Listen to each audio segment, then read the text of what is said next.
The distant howl of a wolf carried on the autumn wind as Grace Kelly clutched her swollen belly, the pain of her family's rejection still fresh as the morning dew on the tall prairie grass. Worthless, they had called her a fallen woman with a child and no husband to speak of. The word echoed in her mind as she stumbled along the dusty trail leading away from the only home she had ever known. Montana Territory, 1876. The untamed West had little mercy for a woman alone, let alone one heavy with child and carrying nothing but a small bundle of possessions and the crushing weight of shame. Grace had been walking since dawn, her feet blistered inside her worn boots, when the rumble of approaching hoofbeats made her heart leap into her throat. In these parts, strangers often meant danger. She stepped off the trail, one hand protectively covering her belly, the other reaching for the small knife tucked into her boot, the only protection her father had allowed her to take. A cloud of dust announced the rider before Grace could make out his silhouette against the setting sun. The horse slowed as it approached, and Grace caught sight of a tall man with broad shoulders beneath a worn leather vest. His face was partly hidden by the shadow of his hat, but she could feel his eyes assessing her. "Madam," he called out, tipping his hat, "you shouldn't be out here alone." "These parts ain't safe after dark." Grace straightened her spine, determined not to appear as desperate as she felt. "I'm managing just fine, sir." The man dismounted in one fluid motion, revealing himself to be even taller than she'd first thought. His face, now visible beneath his hat, was weathered by sun and wind, but his eyes were the soft blue of a clear mountain lake. A thin scar ran along his jawline, disappearing into the short beard that covered his chin. "Name's Ryan Yeager," he said, keeping a respectful distance. "Got a ranch about 5 miles west of here." His eyes flickered to her belly, then back to her face without a hint of judgment. "Where you headed?" "Away," Grace answered simply, her voice catching.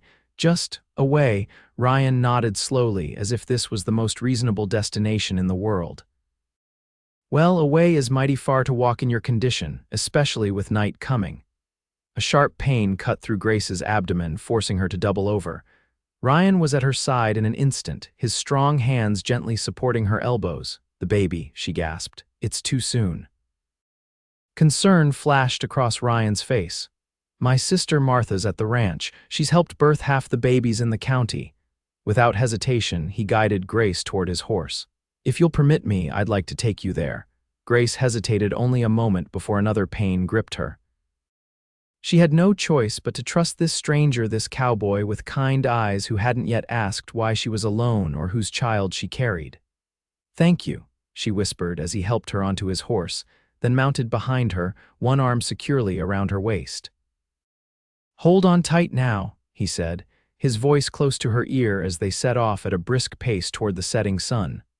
The Yeager Ranch appeared first as a faint glow on the horizon, then gradually took shape as a modest homestead nestled against a backdrop of pine-covered hills. A main house, a barn, and several outbuildings formed a rough square, with corrals extending to one side where shadows of horses moved in the twilight. As they approached, a woman emerged from the main house, wiping her hands on her apron. Her face, similar enough to Ryan's to mark her as kin, registered surprise, then immediate concern as she took in Grace's condition. "Martha," Ryan called as he carefully helped Grace down from the horse.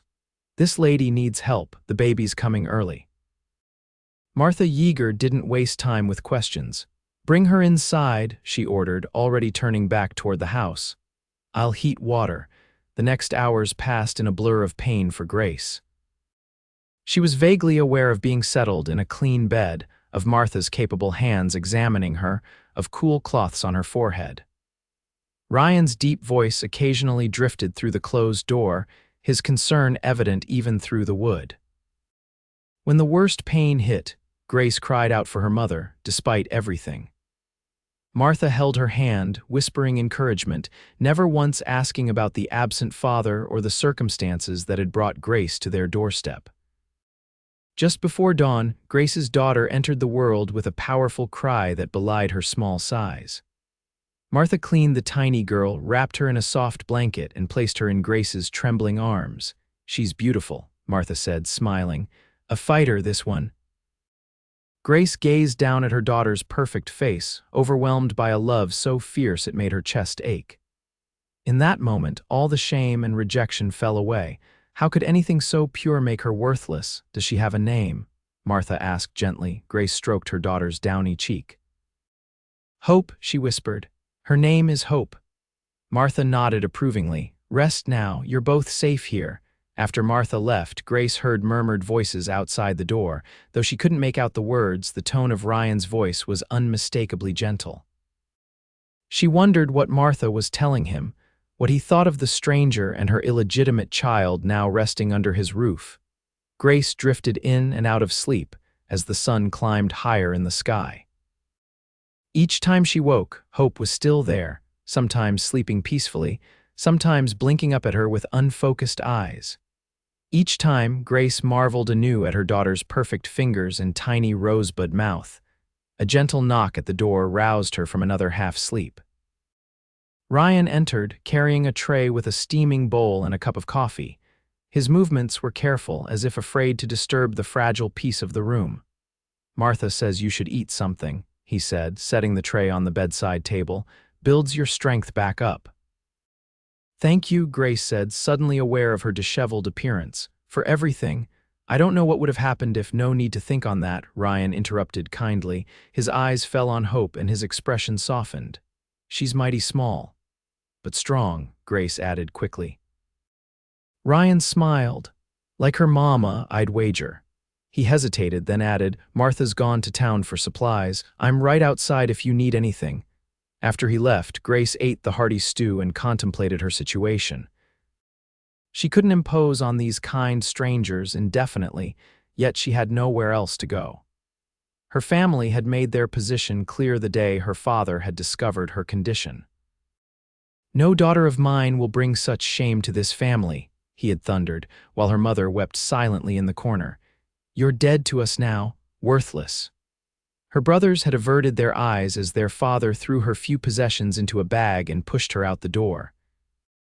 Not one of them had defended her, not even Thomas, the youngest, who had once followed her around like a devoted puppy. Grace had written to the baby's father in St. Louis, where he'd returned after promising to marry her. His cold reply had been brief. He was already married and wanted nothing to do with her or her mistake. Tears stung Grace's eyes at the memory. Hope stirred in her arms, and Grace instinctively began to rock her, humming softly. Whatever happened next, she would protect this child with everything she had. Over the next few days, Grace regained her strength. Martha proved to be a godsend, teaching her how to nurse Hope, how to swaddle her tightly, how to recognize her different cries. Ryan kept a respectful distance, but was always nearby, chopping extra firewood for the stove in Grace's room or bringing fresh milk from their cow. On the fourth day, feeling restless, Grace ventured out of the bedroom while Hope napped. She found Ryan at the kitchen table repairing a piece of tack. He looked up, surprise quickly replaced by a warm smile. Good to see you up and about, he said, setting aside his work. Martha said you'd be on your feet in no time. Your sister has been very kind, Grace replied, carefully lowering herself into a chair across from him. You both have. I'm not sure how I can ever repay you. Ryan waved away her words. No repayment necessary. We help our neighbors out here. It's the only way to survive. But I'm not your neighbor, Grace pointed out. I'm a stranger who's imposed on your hospitality. You're a person in need, Ryan corrected. That's enough for me. He hesitated, then added, Martha mentioned you might not have somewhere to go after you recover. Grace felt heat rise to her cheeks. I'll find something. I don't want to be a burden. You're no burden, Ryan said firmly, and as it happens, we could use some help around here. Martha's been saying for months that the house needs a woman's touch, and I could use help with the accounts if you know your figures, that is. Grace stared at him, scarcely believing what she was hearing. You'd offer me work even with Hope. Something flickered in Ryan's eyes, a shadow of anger, quickly replaced by determination. Especially with Hope. Children are a blessing out here, not a... He stopped himself, as if choosing his words carefully, not something to be ashamed of. Grace found herself blinking back tears. After months of judgment and scorn, his simple acceptance was overwhelming. "Why?" she whispered. "Why would you do this for me?" Ryan's gaze was steady. "Because everyone deserves a second chance, Miss Kelly. And because I reckon that little girl of yours deserves to grow up somewhere she's wanted." Grace couldn't speak past the lump in her throat. She simply nodded, hope blooming in her chest for the first time in months. "Good," Ryan said, as if the matter was settled. "You rest up and think on it." No rush to decide. But Grace had already decided. This quiet ranch with its kind inhabitants was a lifeline she never expected to find, and she would grasp it with both hands. The weeks turned into months, and Grace found a rhythm to life at the Yeager ranch. She kept the house, cooked meals, and helped Ryan with the ranch accounts, which he had been neglecting since his parents' deaths 2 years prior. Hope thrived under the care of 3 adults who doted on her, growing plump and strong despite her early arrival. Martha became the sister Grace had never had, teaching her about ranch life and sharing stories that made them both laugh until their sides ached. And Ryan. Ryan was a constant, steady presence, respectful of her space, yet always nearby when needed. Grace noticed how he would gently rock Hope when she fussed, how his large hands could cradle her tiny form with surprising tenderness. She caught him singing softly to the baby when he thought no one was listening, old cowboy songs and lullabies his mother had sung to him. As winter settled over the Montana territory, the 3 adults and baby Hope settled into a comfortable routine. In the evenings, they would gather around the fire in the main room, Martha knitting, Ryan whittling small wooden toys for Hope, and Grace mending or reading aloud from one of the books in the small shelf Ryan's mother had left behind. It was during one such evening, with snow falling gently outside, that Martha made an announcement. "I've had a letter from Cousin Sarah in Denver," she said, setting down her knitting. "Her husband's passed, and she's asked me to come help with the children for a spell." Ryan frowned. "Denver's a long way, Martha." "I know," she replied, "but family's family. I'll go after the worst of winter passes, should be back by summer." Grace felt a flutter of anxiety. Martha had become her rock, her confidante. The thought of months without her was daunting. Later that night, after Martha had retired, Grace found Ryan still sitting by the fire, staring into the flames. "You're worried about your sister," Grace observed, settling into the chair opposite him. Ryan sighed. "Travel's dangerous this time of year, and Denver, it's not like here." "It's growing fast, lot of unsavory types." "Martha can handle herself," Grace reminded him with a small smile. "She's the strongest woman I know."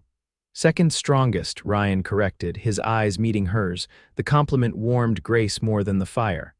"I'm not strong," she protested softly. "I was cast out, abandoned. If you hadn't found me, you would have found a way," Ryan interrupted. "For Hope. That's what makes you strong, Grace. You never gave up." Grace looked down at her hands, suddenly conscious of how close they were sitting, how the firelight cast a warm glow over Ryan's features, softening the angles of his face. "There's something I've been meaning to ask," Ryan said, his voice low. "You don't have to answer if you don't want to, but—" "What happened with your family, I mean?" Grace tensed. She had shared pieces of her past with Martha but had avoided the topic with Ryan, afraid of seeing judgment in his eyes. "My father is a banker in Helena," she began slowly, "very concerned with appearances and standing in the community. When I found myself in trouble, he couldn't bear the shame I would bring to the family name." Ryan's jaw tightened. "And Hope's father," Grace gave a bitter laugh. "James Wilson, he worked for my father, was courting me properly, or so I thought. He promised marriage, promised to take me away to St. Louis where he had prospects. I believed him." She swallowed hard. "When I told him about the baby, he left that very night. I later learned he already had a wife back in St. Louis." Ryan's hand clenched into a fist. "And your family turned you out, their own daughter?" "My father did," Grace clarified. "My mother wept but didn't stop him. My brothers just watched it happen." The memory still had the power to cut deep. "My father said I was worthless now, that no decent man would ever want me." "He was wrong," Ryan said fiercely. "So damn wrong." The vehemence in his voice startled Grace. She looked up to find his eyes blazing with an emotion she couldn't quite name. "You are not worthless, Grace Kelly," he continued, his voice dropping to a near whisper. "You never were." "Not to Martha, not to Hope." He hesitated, then added, "and certainly not to me." Something shifted between them in that moment, a boundary crossed, a truth acknowledged. Grace felt it in the quickening of her pulse, in the way Ryan's gaze held hers without wavering. Before either could speak again, Hope's cry echoed from the bedroom. Grace rose quickly, grateful for the interruption that gave her time to compose herself. "I should check on her," she murmured. Ryan nodded. "Good night, Grace. Good night, Ryan." As she tended to Hope, Grace's mind whirled with the implications of their conversation. For months, she had fought against her growing feelings for Ryan, convinced that her past made any such attachment impossible. But tonight, for the first time, she allowed herself to wonder if perhaps there could be more between them than friendship. The thought was both thrilling and terrifying. Martha left for Denver in late February, when the worst of the winter storms had passed. The day after her departure, the ranch felt eerily quiet, despite Hope's occasional cries and the normal sounds of ranch life. Grace and Ryan fell into a new routine, more conscious of each other's presence without Martha as a buffer. They worked side by side during the day, caring for the animals, maintaining the ranch, and taking turns with Hope. Their conversations became deeper, more personal, as if Martha's absence had removed some invisible constraint. Ryan told Grace about his parents, his father, a former cavalry officer who had claimed this land after the war, and his mother, a schoolteacher from Boston who had followed her heart west. Both had died in a flash flood 2 years earlier, leaving the ranch to Ryan and Martha. "They would have loved you," he said one evening as they sat on the porch watching the sunset. Hope was sleeping peacefully in a basket beside Grace's rocking chair, and they would have adored Hope. "I wish I could have met them," Grace replied softly. Ryan's hand found hers, his calloused fingers entwining with hers as naturally as if they'd been doing it for years. "They taught me to judge people by their character, not by what others say about them." Grace's heart quickened at his touch, but she didn't pull away. Instead, she squeezed his hand gently, acknowledging the gift of his acceptance. As March turned to April, the ranch burst into activity with the arrival of spring. New calves were born, requiring round-the-clock attention. Fields needed plowing and planting. Hope began to smile and coo, demanding more interaction. Through it all, Grace and Ryan worked as partners, their movements becoming synchronized, anticipating each other's needs without words. And each night they would sit together, sometimes talking late into the evening, sometimes simply enjoying the comfortable silence between them. One afternoon, as Grace hung laundry in the spring sunshine, she saw Ryan riding hard toward the ranch, dust billowing behind him. Something in his posture set alarm bells ringing in her head. She met him at the corral, Hope balanced on her hip. "What's wrong?" Ryan dismounted quickly, his face grim. "Riders coming, 5 of them moving fast, could be nothing but..." But lone riders moving fast usually meant trouble in these parts. Grace nodded, understanding immediately. "I'll get Hope inside." "Stay there," Ryan instructed, checking his revolver. "Keep the shotgun close." Grace hurried to the house, her heart pounding. Through the window, she watched as Ryan positioned himself near the barn, rifle in hand, but not raised, not threatening, but clearly prepared. The riders appeared minutes later, 5 men on dusty horses. Even from a distance, Grace could see they were rough-looking, the kind of men who lived hard lives on the edges of civilization. The leader, a tall man with a scraggly beard, reined in his horse a few yards from where Ryan stood. Grace couldn't hear their conversation, but she saw the way Ryan's shoulders tensed.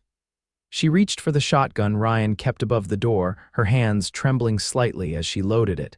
Outside, the leader gestured toward the house, and Ryan shook his head firmly. One of the other men spat on the ground, his hand moving toward his holster.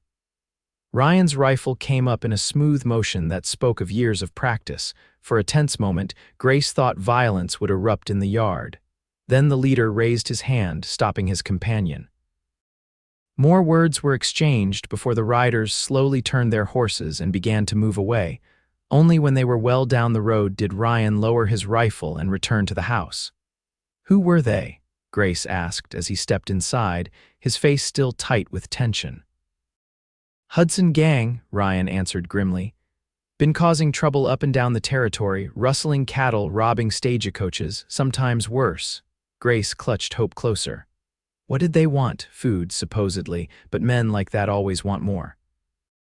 Ryan hung his hat on the peg by the door, running a hand through his hair. I told them we had nothing to spare. Will they come back? Ryan's eyes met hers, and she saw the concern there. Maybe we should be prepared just in case. That night, Grace found it hard to sleep. Every creak of the house, every whisper of wind sounded like approaching danger. When Hope woke crying shortly after midnight, Grace was almost grateful for the distraction. She had just settled into the rocking chair to feed Hope when a soft knock came at her bedroom door. Grace. Everything all right? Ryan's voice was low. Yes, just feeding Hope, she replied. You can come in. The door opened, and Ryan stood there in his undershirt and trousers, his hair mussed from sleep or lack thereof. He had his revolver in one hand, heard the baby, he explained. Wanted to make sure you were both okay. We're fine, Grace assured him.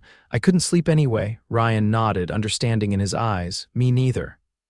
He hesitated, then asked, Mind if I sit with you a while? Grace nodded toward the chair in the corner. Ryan settled into it, placing his revolver on the small table beside him, within easy reach. They sat in comfortable silence as Grace nursed Hope, the only sounds the gentle creak of the rocking chair and Hope's occasional contented sighs.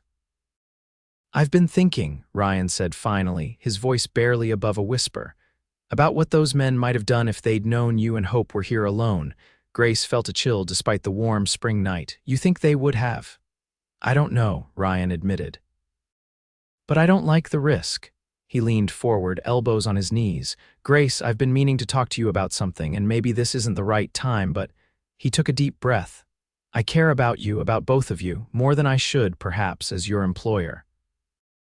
Grace's heart stuttered in her chest. Ryan, let me finish, he said gently. I know you've been hurt. I know you might not be ready for what I'm feeling. But I want you to know that, to me, you and Hope are family now, and I'll protect my family with everything I have. Tears pricked at Grace's eyes. We care about you too, she whispered. So much. Ryan's smile was tender. I'm glad. He stood, moving closer to kneel beside her rocking chair. Carefully, mindful of Hope still nursing, he took one of Grace's hands in his. Your father was wrong about you, Grace. You're not worthless. You're priceless. And then he did something that stole Grace's breath away. He raised her hand to his lips and pressed a gentle kiss to her knuckles, his eyes never leaving hers. In that moment, something that had been slowly building between them for months crystallized into certainty. This man, this kind, honorable cowboy who had saved her life and given her hope, saw her for who she truly was. Not as damaged goods or a fallen woman, but as someone worthy of respect and affection. Ryan, she breathed, her voice catching. You don't have to say anything, he assured her, rising to his feet. Just think about what I've said. We have time. But as he turned to leave, Grace found her voice. Stay, she said. Please just stay with us tonight. Ryan hesitated, understanding the significance of her request. Are you sure? Grace nodded. I feel safer when you're near. Ryan pulled the other chair closer, positioning it where he could see both the door and the window. Then I'll stay as long as you need me. As Hope drifted back to sleep, Grace placed her gently in her cradle. When she turned back, Ryan was watching her with such tenderness that it made her heart ache. Try to sleep, he urged. I'll keep watch. Grace slipped under the covers, but instead of closing her eyes, she found herself studying Ryan's profile in the moonlight streaming through the window. The strong line of his jaw, the way his eyes remained alert even as his body relaxed into the chair. Ryan, she whispered. He turned to look at her. Yes, thank you for everything. His smile was gentle. No need for thanks between family, Grace, family. The word wrapped around her heart like a warm blanket. For the first time since leaving her parents' home, Grace felt truly safe, truly home. The Hudson gang did not return, but their visit had changed something fundamental at the Yeager ranch. Ryan began teaching Grace how to shoot, starting with the shotgun and then his spare revolver. He showed her hiding places around the property where she and Hope could conceal themselves if trouble ever came calling when he wasn't there. But beyond these practical matters, their relationship had shifted. Ryan no longer hesitated to take her hand or brush a stray hair from her face. Grace found herself leaning into his touch, seeking his company even when there were no chores to be done. They began taking evening walks together, Hope bundled in Grace's arms, talking about everything and nothing as the sun set over the mountains. Hope grew rapidly that spring, learning to roll over and sit up, her babbling becoming more complex. Ryan delighted in her achievements as if she were his own daughter, rushing home from the fields to witness each new skill. He carved her toys and built her a sturdy high chair when she became too wiggly to hold during meals. In late May, a letter arrived from Martha, bringing news that she would be delayed in Denver until August at least. Her cousin's affairs were more complicated than expected, and the children needed her. "Looks like it's just us for a while longer," Ryan remarked as they sat on the porch that evening, Hope playing with wooden blocks at their feet. "Are you disappointed?" Grace asked, suddenly anxious. "That Martha won't be back soon," Ryan looked surprised. "No, not at all, I miss my sister, but—" His eyes met Grace's. "I've enjoyed our time together, just the three of us." A pleasant warmth spread through Grace's chest. "So have I." Ryan reached for her hand, his thumb tracing circles on her palm. "Grace, there's something I need to ask you." Grace's breath caught. "Yes. The summer cattle drive starts next week. I'll need to go with the hands, make sure everything goes smoothly at the railhead." "Oh." Grace tried to hide her disappointment. A cattle drive could take weeks. "Of course, the ranch needs you." "You and Hope need me too," Ryan said seriously. "I don't like the idea of leaving you alone, especially after those men came around."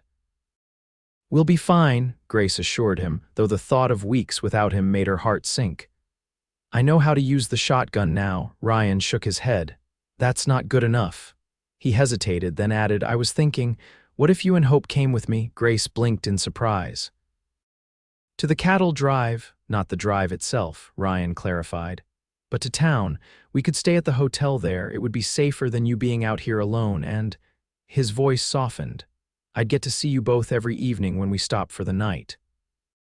The idea was appealing, concerning for a different reason than being left alone. Bozeman was a growing town, filled with people who might recognize her, might whisper about the banker's daughter who had fallen from grace. "People will talk," she said softly. "About me, about Hope." Ryan's expression hardened. "Let them talk. Anyone says a word against you or this little one, they'll answer to me." His protectiveness made Grace's heart swell. "You do that, stand up for us publicly, in a heartbeat," Ryan replied without hesitation. "Grace, don't you know by now how I feel about you both?" The question hung in the air between them, loaded with unspoken emotions. Grace looked down at Hope, happily stacking blocks on the porch, oblivious to the adult's tension. "I think I do," she whispered, "but I'm afraid to believe it." Ryan shifted closer, gently tilting her chin up to meet his gaze. "Don't be afraid, not of this, not of us." And then he was leaning in, and Grace was meeting him halfway, their lips coming together in a kiss that felt like coming home after a long journey. His hand cradled her face as if she were made of the finest porcelain, his touch reverent. When they parted, Grace's heart was racing, her cheeks flushed. Ryan's eyes were dark with emotion as he pressed his forehead to hers. "Come to town with me," he murmured. "Let me court you properly the way you deserve." Grace couldn't find words, so she simply nodded, joy bubbling up inside her like a spring. Ryan's smile was radiant as he pulled back slightly. "Is that a yes?" "Yes," Grace breathed. "Yes to town, yes to everything." Ryan's laugh was full of delight as he scooped Hope up from the floor, spinning her around until she giggled. "Did you hear that, little one? Your mama said yes." Hope clapped her hands, clearly enjoying the game even if she didn't understand the significance. Ryan held her close, then extended his other arm to Grace, pulling her into their embrace. Standing there on the porch with Ryan's arm around her and Hope between them, Grace felt a sense of rightness she had never experienced before. This was what family should feel like: acceptance, protection, love. The town of Bozeman was bustling when Grace, Ryan, and Hope arrived a week later. The cattle drive was camped outside town, but Ryan had ridden ahead with his precious cargo to secure rooms at the Frontier Hotel, the nicest establishment in town. Grace felt eyes on her as Ryan helped her down from the wagon, Hope secure in her arms. She straightened her spine, prepared for the whispers and judgment that had followed her before. But Ryan stood tall beside her, his hand at the small of her back as he guided them into the hotel. His presence seemed to discourage open gossip, though Grace noticed several women watching with undisguised curiosity. "Mr. Yeager," the hotel clerk greeted them. "Your rooms are ready, sir." "Thank you, Jenkins," Ryan replied, signing the register.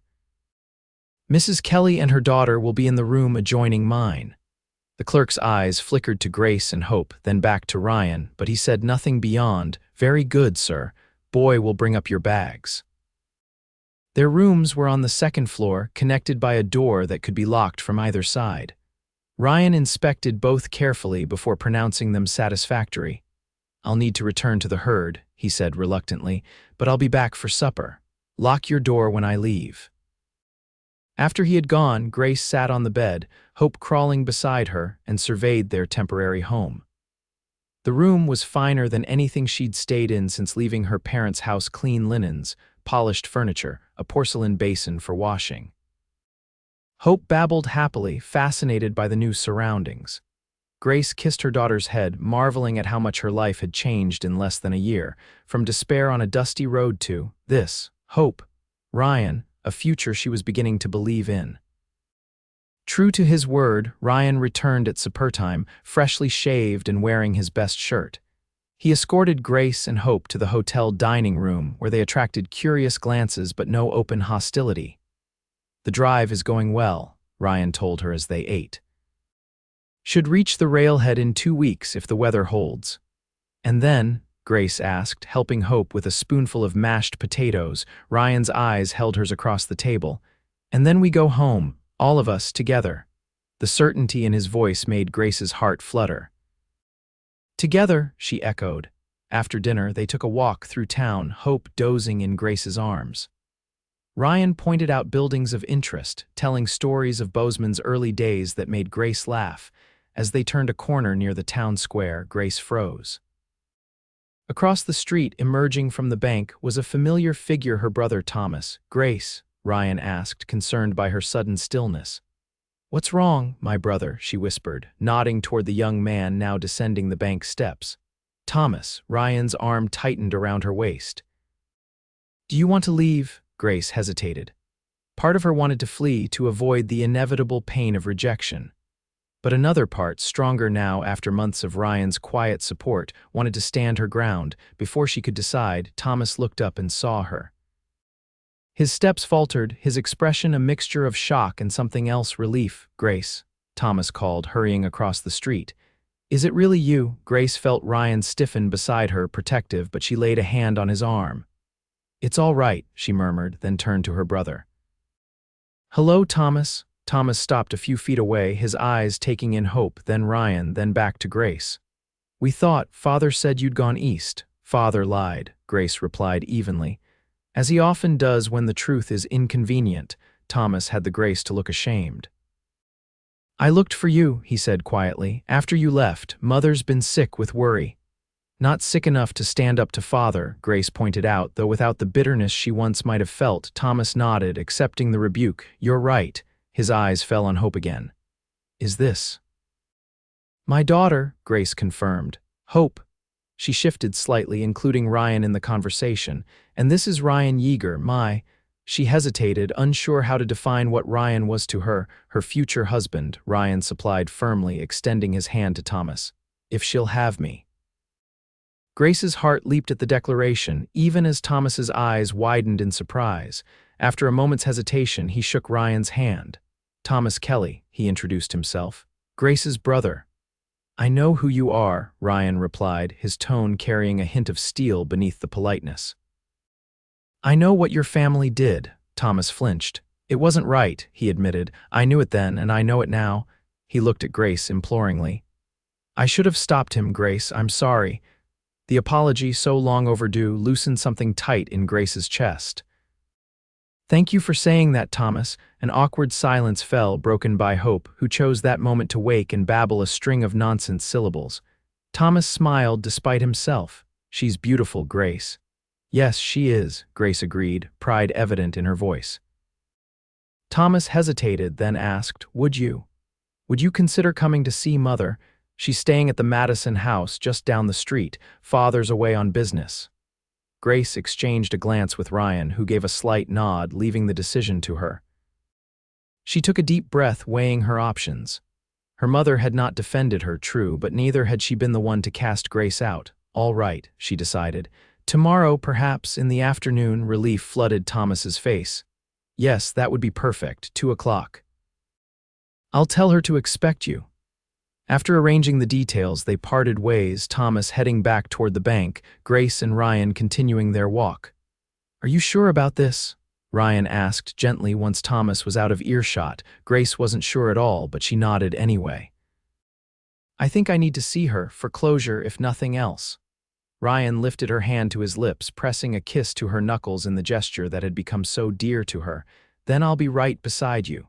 "You don't have to, I want to," he interrupted. "Unless you'd rather go alone." Grace shook her head quickly. "No, I want you there." She looked down at Hope, then back at Ryan, a smile forming despite her anxiety about the coming meeting. "You said future husband back there." Ryan's cheeks colored slightly, but he met her gaze steadily. "I did. I meant it too, though I had planned a more romantic proposal." He stopped walking, turning to face her fully. "I love you, Grace Kelly. You and Hope both. I want us to be a family officially, permanently." Grace felt tears well in her eyes, but they were tears of joy. "I love you too," she whispered. "We both do." Ryan's smile was brilliant in the fading light. "Then you will marry me?" "Yes," Grace said, the word coming easily, naturally. "Yes, I will." Ryan whooped with joy, startling Hope, who stared up at him with wide eyes before breaking into giggles. He leaned in to kiss Grace, mindful of the baby between them, a kiss full of promise and future happiness. As they walked back to the hotel, arm in arm with Hope babbling contentedly, Grace marveled at the twists of fate that had brought her here.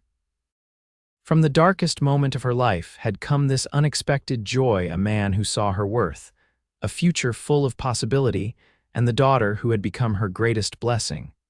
The meeting with Grace's mother the next day was emotionally charged. Catherine Kelly, a small woman with graying hair and Grace's same green eyes, wept at the sight of her daughter and granddaughter.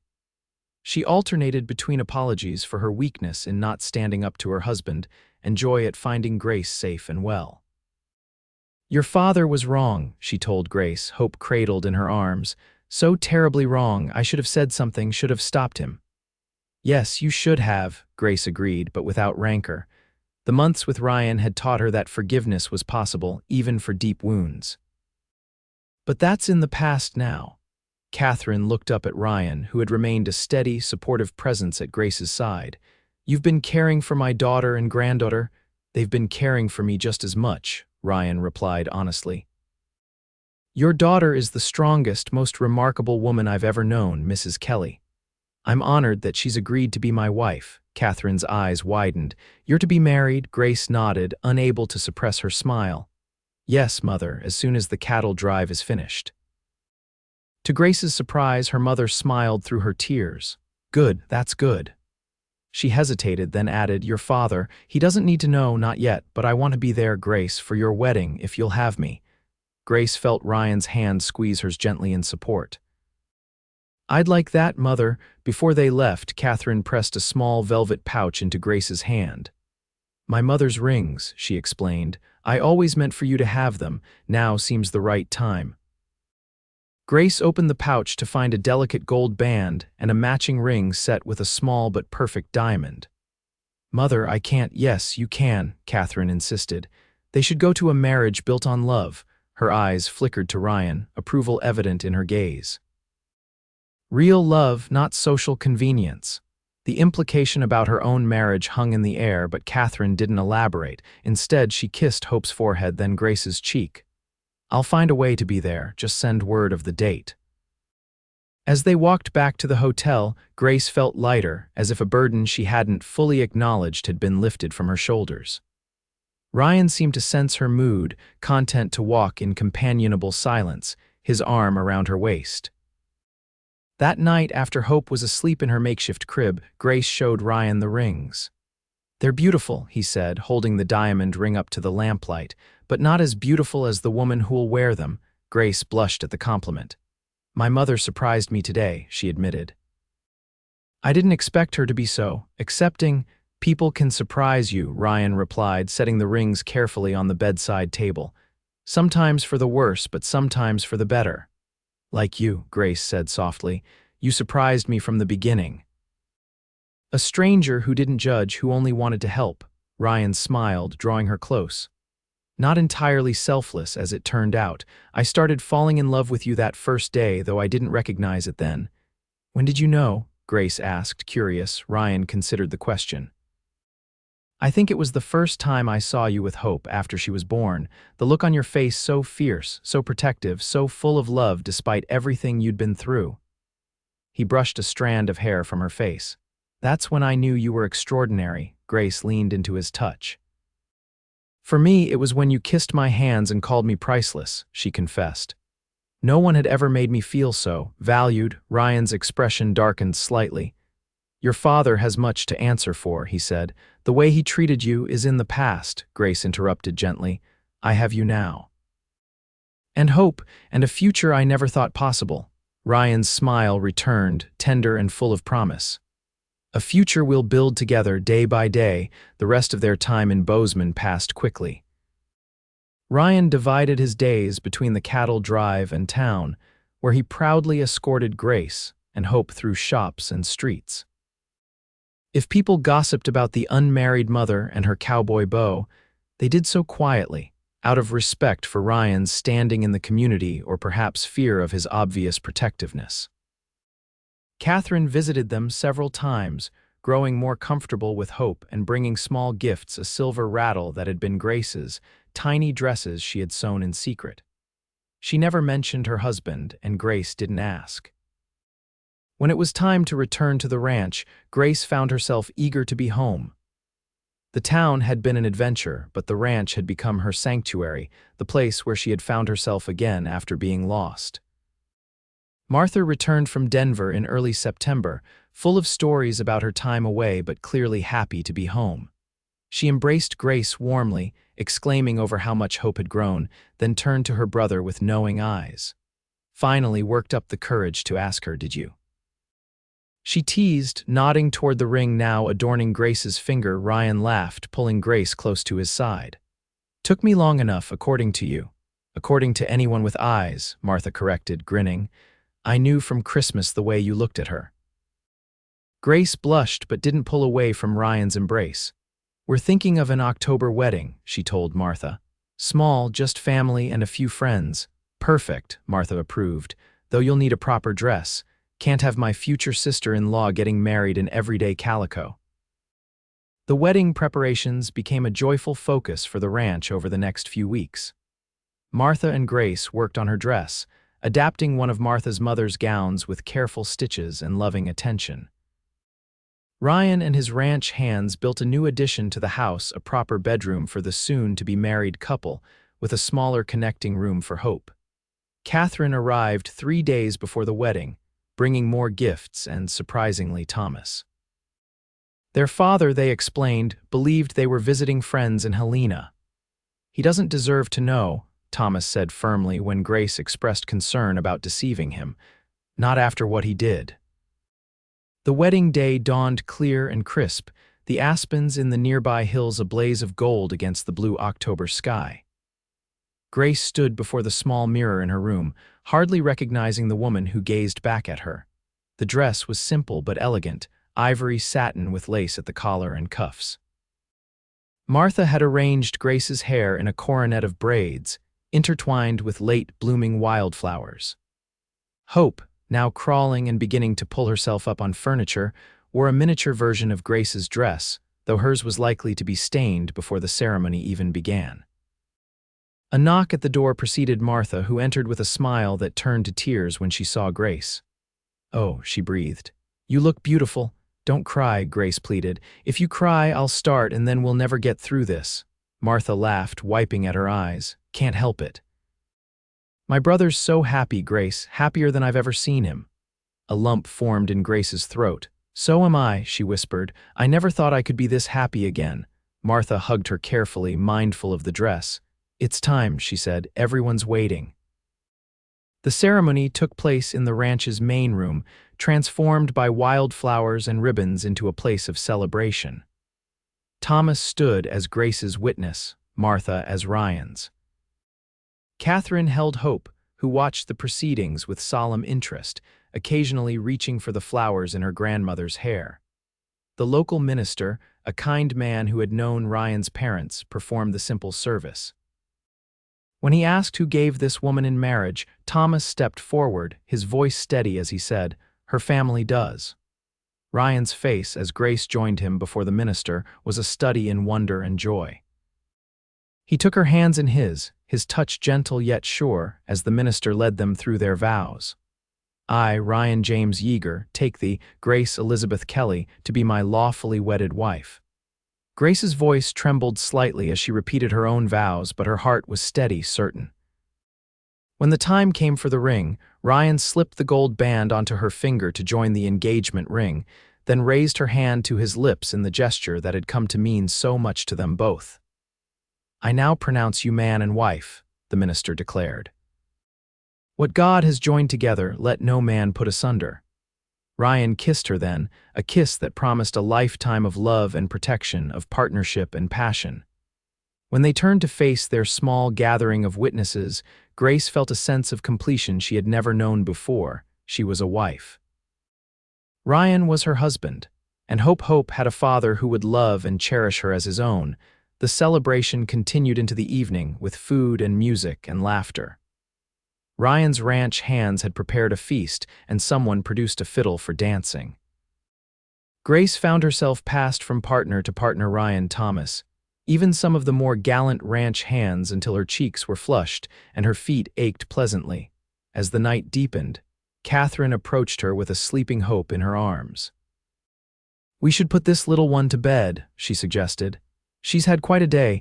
Grace nodded, taking her daughter carefully. "I'll be right back," she told Ryan, who was deep in conversation with Thomas about cattle prices. In the new nursery, Grace laid Hope in her crib, tucking the blanket around her with practiced movements. Catherine watched from the doorway, her expression wistful. "You're a wonderful mother, Grace," she said softly. "I wish." "I know, Mother," Grace replied, understanding the unspoken regret. "But you're here now, that's what matters." Catherine stepped into the room, embracing her daughter.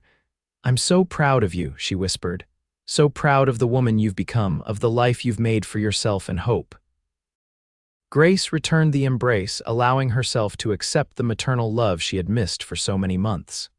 "Thank you for coming. It means more than I can say." When they returned to the main room, the party was winding down. Ryan immediately sought Grace out, his eyes warm as he slipped an arm around her waist. "Hope asleep?" he asked. Grace nodded. "Out like a light, too much excitement." Ryan smiled, then addressed Catherine. "Would you mind if I stole my wife away? It's been a long day." Catherine's eyes twinkled with understanding. "Of course not. It is your wedding night, after all." Grace blushed at her mother's knowing tone, but allowed Ryan to lead her away after they had said their goodnights to the remaining guests. Martha promised to see everyone settled, giving her brother a playful shove toward the new bedroom. Once alone, Ryan closed the door behind them, then simply looked at Grace, his expression full of love and wonder. "My wife," he said softly, as if testing the words. "My husband," Grace replied, stepping into his open arms. Ryan's hands were gentle as he helped her remove the flowers from her hair, as he unfastened the tiny buttons of her wedding dress. His touch held reverence and desire in equal measure, and Grace felt any remaining nervousness melt away beneath his tenderness. Later, as they lay entwined beneath the quilts, Ryan traced lazy patterns on her bare shoulder. "Happy," he murmured.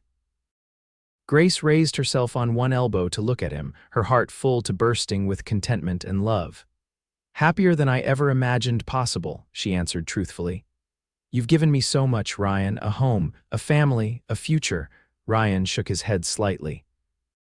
You had those things inside you all along, Grace. The strength, the love, the capacity for joy. I just had the good fortune to recognize them. He drew her closer, pressing a kiss to her temple. Your father was a fool who couldn't see the treasure right in front of him. Grace settled against Ryan's chest, listening to the steady beat of his heart. His loss, she murmured. Our gain. As winter settled over Montana once more, the Yeager Ranch became a haven of domestic happiness. Ryan proved to be as devoted a husband as he had been a protector, and Hope thrived under the love of both parents. By Christmas, she was taking her first tentative steps, lurching from Ryan to Grace with expressions of triumph that made them both laugh with delight. Martha, ever practical, had taken over most of the household duties, insisting that the newlyweds needed time to themselves. Besides, she told Grace with a wink, you'll have your hands full soon enough with another little one if my brother has his way. Grace had blushed at the implication, though the thought of giving Hope's siblings of carrying Ryan's child filled her with quiet joy rather than the fear she might once have felt. On Christmas Eve, as they sat before the fire after Hope had been put to bed, Ryan presented Grace with a small wooden box. "What's this?" she asked, turning it in her hands. It was beautifully made, polished to a high shine with a delicate rose carved into the lid. "Open it," Ryan urged, his eyes warm with anticipation. Inside, nestled on a bed of velvet, was a locket on a fine gold chain. Grace gasped as she lifted it out, admiring the intricate engraving on its surface. "Open that too," Ryan said softly. Grace carefully opened the locket to find, on one side, a tiny portrait of Hope, and on the other, a lock of baby-fine hair. "Oh, Ryan," she breathed, "it's beautiful." "There's room for more," Ryan told her, his meaning clear as his hand briefly touched her still flat stomach. "For all our children." Grace's eyes filled with tears of happiness as she leaned in to kiss him. "Thank you," she whispered against his lips, "for everything, for seeing me when I felt invisible, for loving Hope as your own. For making me feel priceless," Ryan finished for her, drawing her close. "Because you are Grace Yeager. To me, you always will be." As the fire crackled and snow fell softly outside, Grace rested in her husband's arms, thinking of the journey that had brought her here. From despair to hope, from rejection to acceptance, from worthless to priceless. And as Ryan's hand gently cradled her face, as his lips met hers in a kiss that promised forever, Grace knew that she had found not just shelter from the storm, but a love that would weather any hardship, any challenge that life might bring.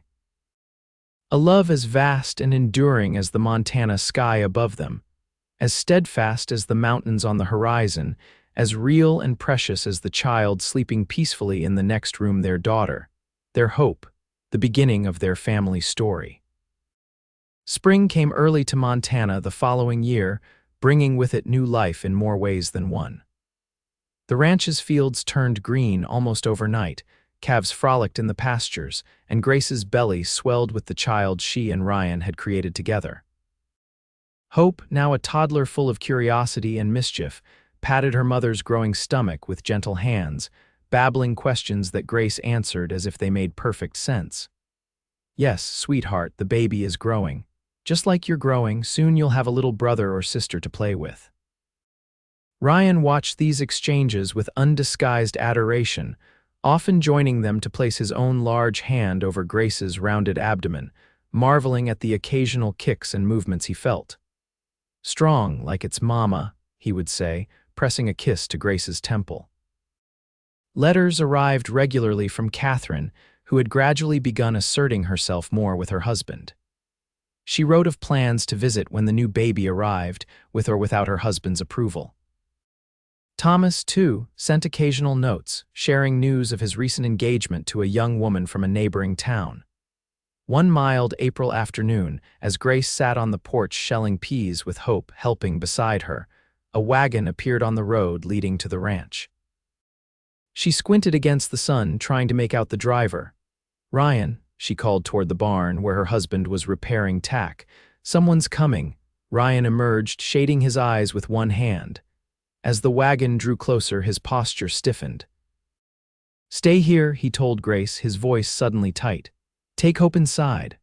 "Why, who is it?" Grace asked, already gathering Hope into her arms despite the child's protests. Ryan's jaw clenched. "Your father." Grace froze, her heart hammering against her ribs. "Are you sure?" "I recognize him from town," Ryan confirmed.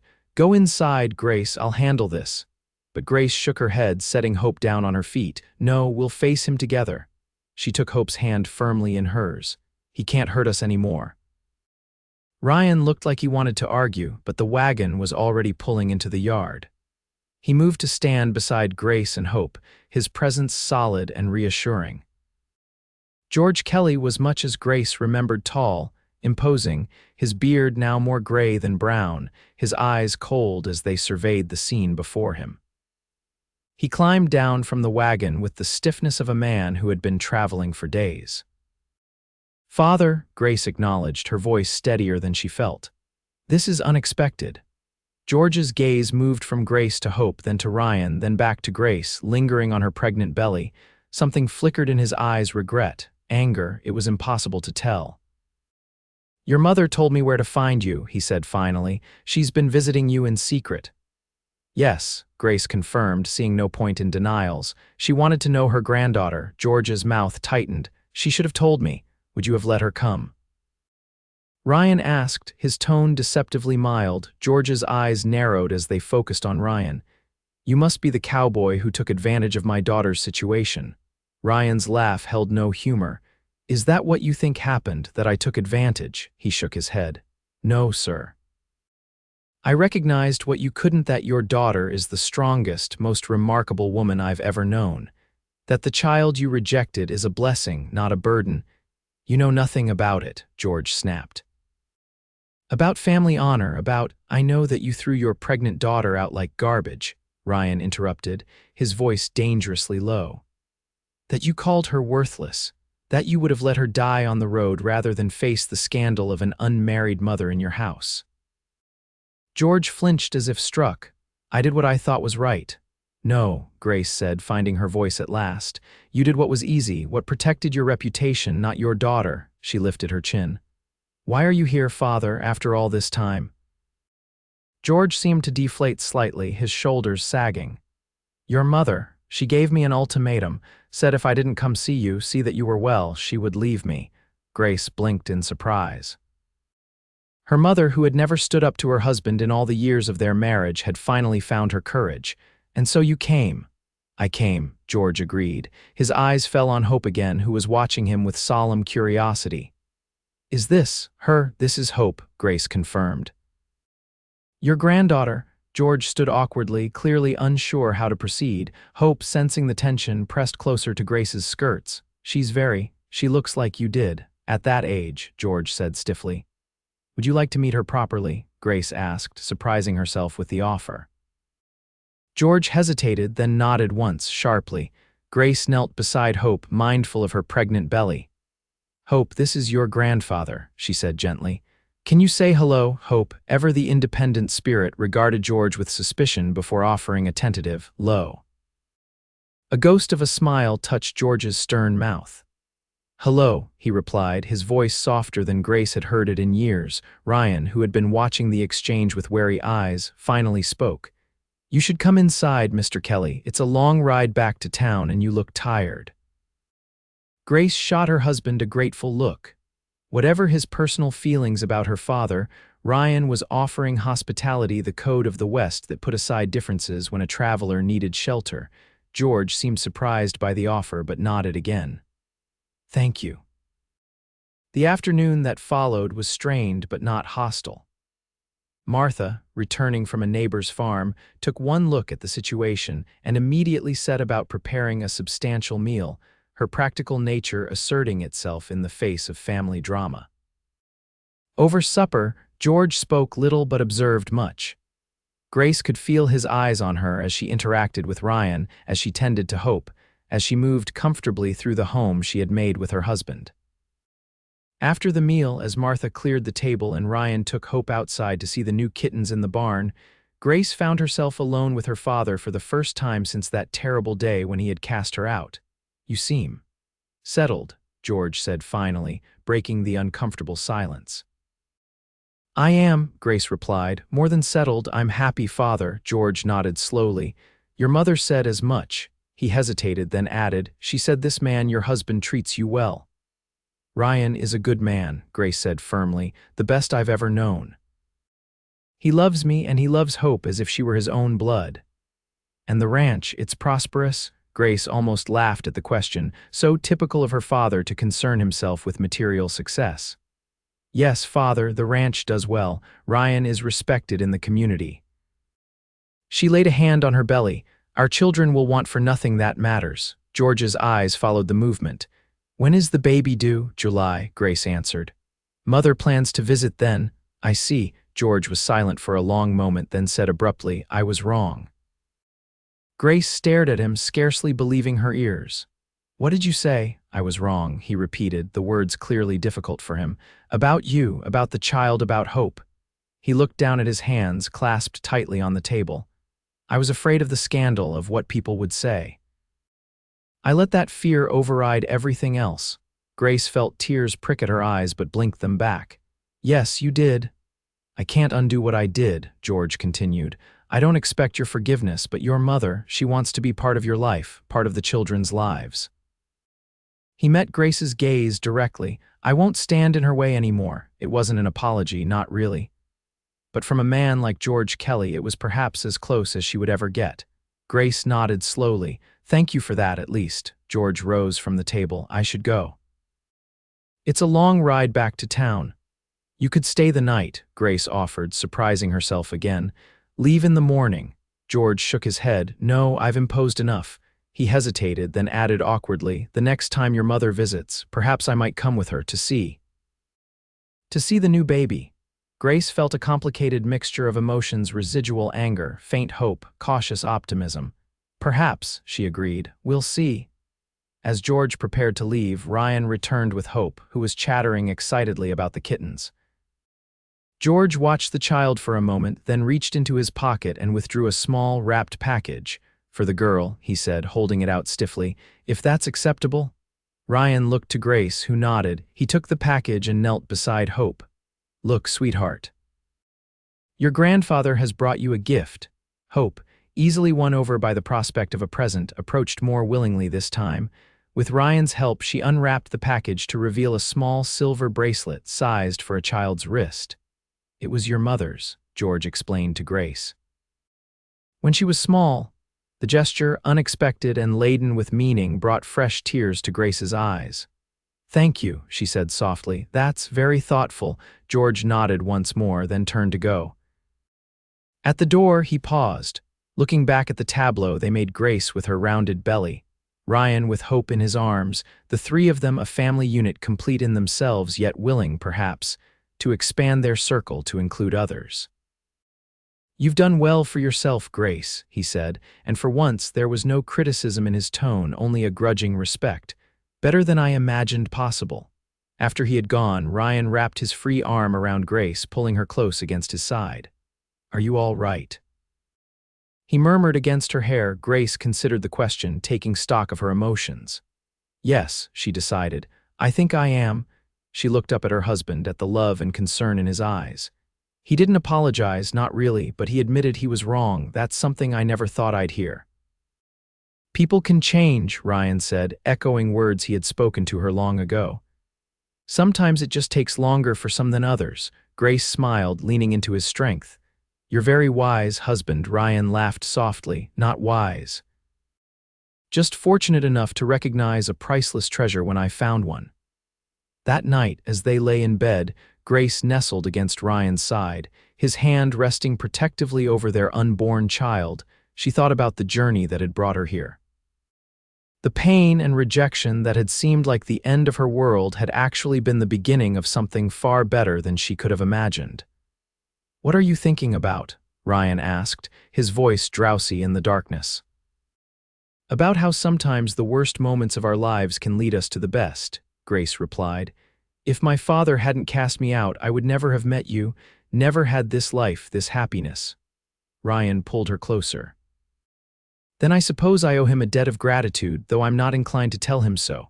Grace laughed softly. No, I don't imagine you are. She placed her hand over his where it rested on her belly. I love you, Ryan Yeager, more than I can ever express. I love you too, Grace Yeager, he murmured, pressing a kiss to her hair. You and Hope and this little one on the way, my family, my heart.